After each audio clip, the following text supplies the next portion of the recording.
Mungu turumie, Mungu turumie, Mungu turumie. Tumekuwa wakimbizi Mungu, tumekuwa nyama Mungu, sio binadamu tena. Binadamu wamekosa huruma vibaya.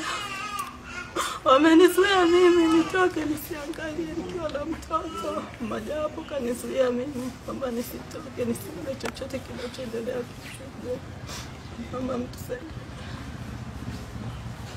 Unaweza kusimulia hali ilikuwaje? Labda ulikuwa unasikia Mdude anasema nini ukiwa chumbani? Akiwa anapigwa, anatamka nini au tulikuwa tunapiga kelele wote kuomba msaada, tuomba tusaidie.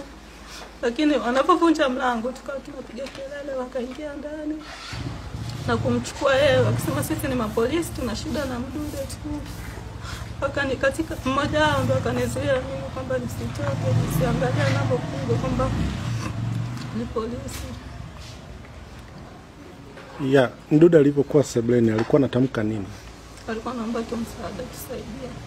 Kauli gani ilikuwa inatamkwa? Tusaidie tunakufa.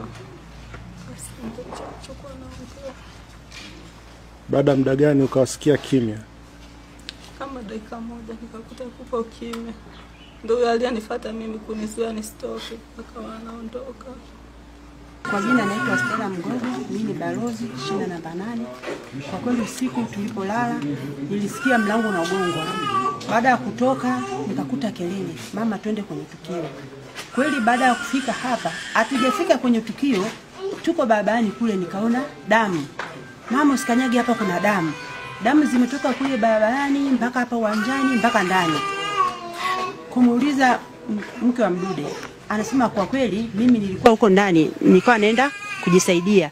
Nilisikia pikipiki inapita. Sasa nilikuwa najiuliza hii pikipiki inaenda wapi? Baada ya muda nikasikia gari linalia. Baada hapo wakafungua geti pale, wakawa wameingia. Kufika huko ndani kwao wakawa wamebomoa mlango wa chuma. Wakabomoa tena mlango wa mbao. Kuna milango miwili, wakabomoa wakaingia ndani. Kuingia kule ndani wakaingia mpaka kule chumbani. Ndio mke wa Mdude anaeleza. Kufika kule ndani wakawa wamemvuta huyo Mdude. Mke akamwambia kaa huko, askari mmoja akamwambia akamshikia nyundo kwamba we baki huko. Sasa huyo Mdude aliyomvutia sebleni, kwa kweli yeye kwa sauti ya mwisho alisema kwamba naomba mnisaidie. Ndio ilikuwa sauti yake ya mwisho, naomba mnisaidie.